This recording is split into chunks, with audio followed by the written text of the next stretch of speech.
Dawn is a royal welcome, blue shower when the world starts to shine. I think about transformation and becoming, and butterflies in all imaginable colors as I step barefoot on the lush grass.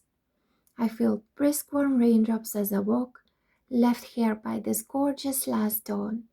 It's ephemeral and sustainable, always contemporary and fantastic, pure and joyful, nothing like plastic.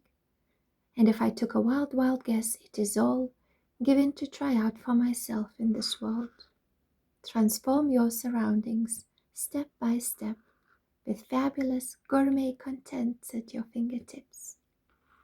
As I notice a bright yellow piece of the sun between my toes, dandelion I suppose, realize that I would like to take a chance to dance, but there's this random dissonance in the shadows of this rose bush I managed to plant, and not only because it was a new moon phase, for all the butterflies I wanted to attract and not to chase.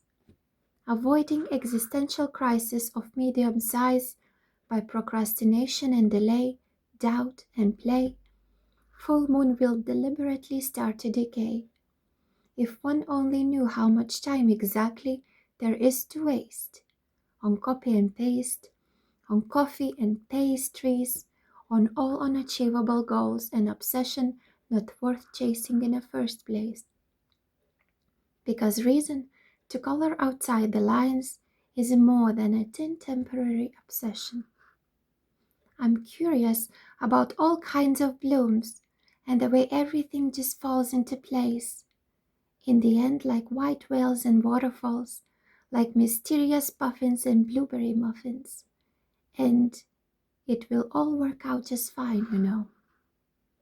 My foot has been hurting for a few weeks now, swollen and stubborn like my to-do list. When I manage to cross out one line, it suddenly gets longer by another 8. Something's not right, almost every time. 365 stories we tell before midnight. Always listen to your heart, Mother said. It might be on your left, but it's always right. I wonder what would happen if I went to the doctor, if I'd have to wait again for an hour to be seen for 15 minutes or less or more. Is my situation unbearable already, or is it easier to ignore? A bit inappropriate might seem, like many occasions before, encore. Something in the air, anything can happen. Unpredictability is the only predictable thing. There are those who just like the thriller. My heart's full of excitement like hot air balloon, and bursts with joy about all the amazing blooms and dreams that are about to happen.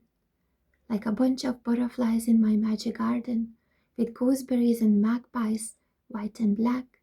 This is the moment, this is the time. I will fly to the moon and back, if you be my proper doctor and go wild. There's a chance I need an X-ray scan for my broken bones and my aching heart. I remember this overwhelming feeling since the Big Bang, since a very long time ago. T-Rex, the dinosaur, didn't care and went extinct. He went into the forest and nobody saw him anymore. Let's make the right decision, stranger than fiction, where life sounds better. What's the worst result you could get anyway? That's shocking, isn't it, darling? Empathy and civilization were discovered together with the healed man's bone. It means there was someone who cared enough to stay, to fetch food and flowers, even to sing a song. How essential it is just paying attention to heal body and soul. I have a fundamental need to be treated as a whole, as an individual, complex, sensitive human being, and not only because I'm female. Before it's too late, before time is over. I need to thrive as a proper survivor in my tribe and when time is mine. For the wild, heart and soul, perfectly composed, generate clean and contemporary universal code with extra kindness, please. So there might be a fine unexpected solution for a brain pollution and other disasters from A to Z. If I have to be patient in a dull, random place, I would choose a waiting room with an art instead. There shouldn't be any hostile spaces in a hospital. It's very difficult for patient to be patient for an unmeasurable amount of time. Waiting should be healing or a little pleasant. Imagine if it was your child or aunt. Imagine if 10 ants moved into your home. Would you call them tenants? Sure, currently you hope for a magic number of things so tender. So I can help myself but wonder how it all began to make sense, not only by just looking at the map, but only after all the squiggly lines melt and serpentine paths are taken and traveled through. Can you name a feeling that has been never felt? Somehow, I trust the nature to be most powerful sensory space. There's nothing straightforward, but rather comes in waves. Art is not there to match furniture. It's meant to speak to your thirsty soul. And if it helped you to survive anything, it's already a masterpiece, once and for all. What if I fall? But darling, what if you fly? Self-discovery is such a healing experience, no lie. While at the same time, on this independent mission to ensure absolutely nothing is off limits, swimming with confidence and optimism above all else is allowed.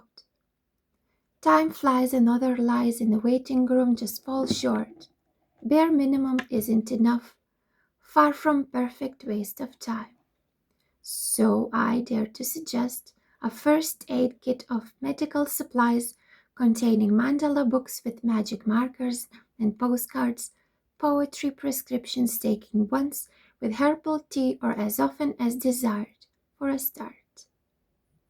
To help me forget even for a moment why I came here and to use this time wisely, to connect and discover while being defiant and try out inventions like origami, puzzles or angel cards, support groups or something as vital as daddy jokes, complimentary vitamins and chicken portraits with fun facts. I need healing sounds of harmony and aromatherapy and history of art on the screens. I want it all, and to be seen. To build some connections or towers of flowers with Lego and find my own kind of therapy and learn to let go. Less is more.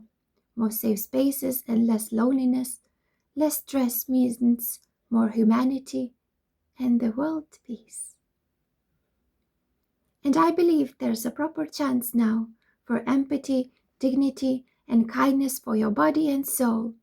You might be craving to be treated this way from the start. Metamorphosis by drawing your map of the heart.